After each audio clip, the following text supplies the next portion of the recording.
Olá, tivemos o governo JK, na sequência Jânio Quadros assume, em 61 Jânio Quadros renuncia ao cargo, há toda uma confusão para a posse de João Goulart, Jango. Eu sei que, passado todo esse processo, em 1964 ocorre o golpe dos militares. Esse golpe, na verdade, também, a despeito das questões que ocorreram de perseguições, o AI-5 que veremos na sequência, os militares deixaram um legado extremamente importante para o Estado brasileiro. O primeiro governo, o governo Castelo Branco, vai de 1964 a 1967.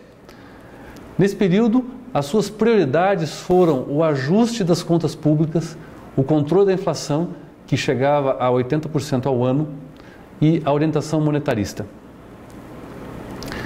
Nesse período, Castelo Branco faz a criação do FGTS, Fundo de Garantia por Tempo de Serviço, promove a unificação da Previdência, faz a criação do ISS, Imposto sobre Serviço para os municípios, do ICM, Imposto de Circulação de Mercadorias para o Estado, e do IPI, Imposto de Produção Industrial para a Federação, pagamento de tributos por meio de rede bancária, que até então não existia, e a criação do Fundo de Participação de Estados e Municípios. Então, ele deixa um legado que até hoje nós podemos identificar os seus reflexos no Estado brasileiro.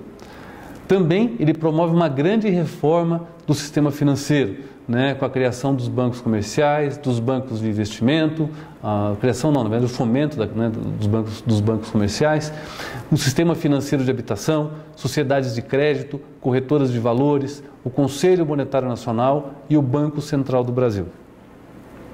Então, o legado do primeiro governo dos militares foi fundamental para que a economia do Brasil pudesse se reorganizar e pudesse alçar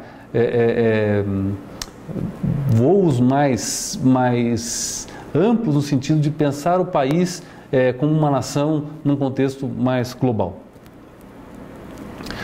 Os próximos governos, o governo Costa e Silva, que vai de 67 a 69, e o governo Médici, de 69 a 74, serão discutidos na sequência. Nesse período, houve o chamado milagre econômico. Houve uma média anual de crescimento do PIB de 10,12% e uma inflação anual de 19,93%. Lembre-se que quando o Castelo Branco assumiu, ele tinha uma inflação anual de 80%, ela baixou para um pouco menos de 20%. Então ele conseguiu ter um trabalho, fez um trabalho bastante importante, bastante interessante nesses 4 anos, deixando o legado para os próximos governantes. No campo social, houve a criação do PIS, do Plano de Integração Social, do Pró-Rural e do Mobral. O Mobral foi um movimento brasileiro voltado para a alfabetização. Então a intenção era nós fazermos que o Brasil fizesse a superação do analfabetismo por meio do Mobral.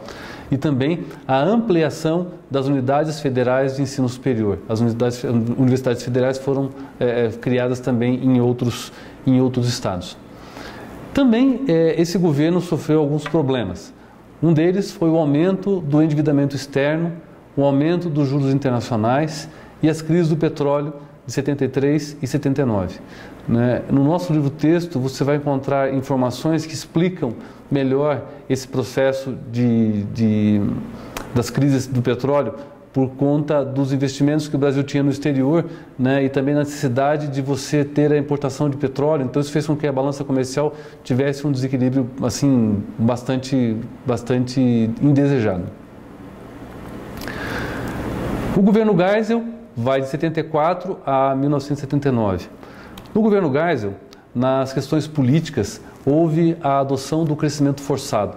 Nessa perspectiva adotada pelo presidente Geisel, grandes avanços para a economia brasileira foram feitos. Houve, como consequência, o desequilíbrio das contas públicas e uma disparada na dívida externa brasileira. Então, o governo Geisel acabou deixando também esse como um dos legados para o país. A crise do petróleo de 73 produziu um aumento de mais de 300% no preço do petróleo. E a inflação passou a ser de 38% ao ano. Então, é uma inflação que vinha de 19,93% passa a 38%. E também há um aumento na dívida externa de 250%. Né? Então, é um legado bastante negativo também que ficou para o governo Geisel. Houve também no governo Geisel a prospecção de petróleo em águas profundas, né? Então nós discutimos recentemente na história do Brasil a questão do pré-sal, mas é uma questão que já vinha sendo discutida também no governo Geisel, mas pelo alto custo da extração de petróleo, né, em águas profundas, ele acaba sendo colocado sempre como última opção, né, porque na verdade isso acaba encarecendo demais o preço do barril. Também o governo Geisel é o responsável pela questão do programa nuclear no Brasil, pela criação do Proálcool e também pela construção das usinas de Itaipu e de Tucuruí, né? Então houve uma grande preocupação no governo Geisel com a matriz energética brasileira. Talvez tenha sido um dos únicos governos preocupados com essa questão e que fez com que os próximos governos utilizassem essas estruturas, mas poucos deles se preocuparam em fazer a ampliação da nossa matriz energética. Na sequência, nós temos o governo do presidente Figueiredo, que vai de 79 a 1982, foi o último governo militar, né? E esse governo, ele tem algumas marcas que são bastante importantes para a política e para o Estado brasileiro.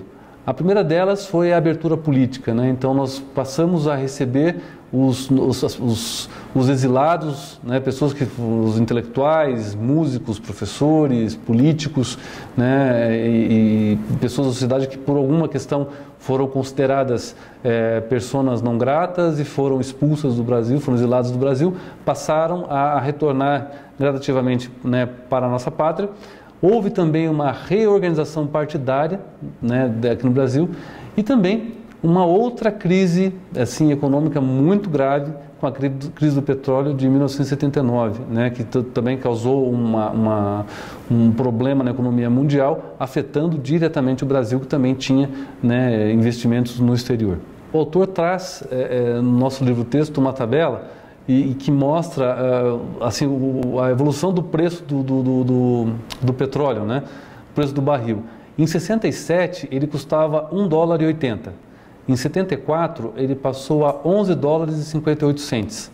Em 81 ele foi para $34,28.